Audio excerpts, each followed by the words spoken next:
Жамиля Иманкулова ишкерликтин бир нече багытын өздөштүргөн. Биз анын табигый азык-түлүктөрдү саткан дүкөнүнө баш бактык. Товардын көпчүлүгүн өзүнө таандык ишкана өндүрөт.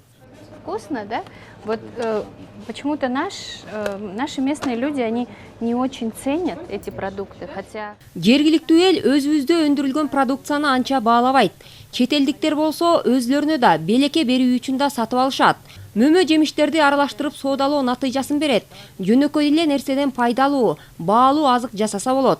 Мисалы биз жакында куруттун аралашмасы менен шоколад өндүрөбүз. Иманкулованын ишканаларында 50 адам жумуш менен камсыз кылынган. Ал ошондой эле айымдарга бизнестин сырын үйрөтүү менен алек. Жардам сурап кайрылгандарга дайыма эшиги ачык.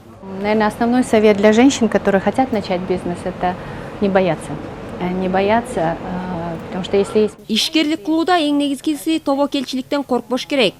Айымдарда экономикага олуттуу салым кошулат. Мен аялдардын ордун чоң бизнестен көргүм келет. Ошол себептен акысыз тренингтерди тынымсыз уюштурам. Социалдык тармактар аркылуу байланышып, кеңеш сурап кайрылгандардын көбөйүп жатышы аялдарыбыздын аракетинен, мээнеткечтигинен кабар берет. Үлгүлүү айымдын эмгеги эске алынып сыйлыкка татыды. Иш-чара 20-сентябрда боло турган ишкерлердин майрамына карата уюштурулду. Өкмөт менен экономика министрлиги ишкер чөйрөнүн айрым өкүлдөрүнө ардак грамота, ыраазычылык баракчаларын ыйгарды. Көпчүлүгү аймактардын өнүгүшүнө салым кошуп жаткан жерлердеги ишкерлер. Вареньяларды, сок, джем жана ар кайсыл консервный продукцияларды консервалап өндүрүп чыгарабыз. Жылына 200 тонна өндүрүп чыгарсак, 70% экспорттолот, 30% ички рынокто сатылат. Мамлекет тарабынан бизге жеңилдетилген 6% насыялар берилүүдө. Демек ошол насыянын натыйжасы менен биз ишканабызды чоңойтуп атабыз. Кыргызстанда жалпысынан 12 миңден ашуун жеке ишкана катталган. Аларда 5,5 миллиондой адам эмгектенүүдө. Быйыл жыл башынан бери 600дөн ашык ишкана ачылды.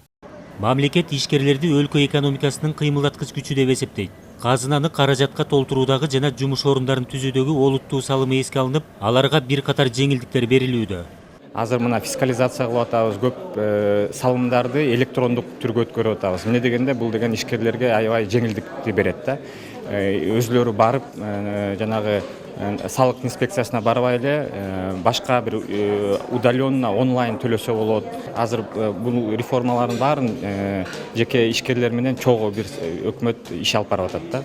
Ишкерлер чакан же орто бизнесин ийриге айландыруу үчүн инвестор издеп кызматташууну сунуштаган учурлары бар.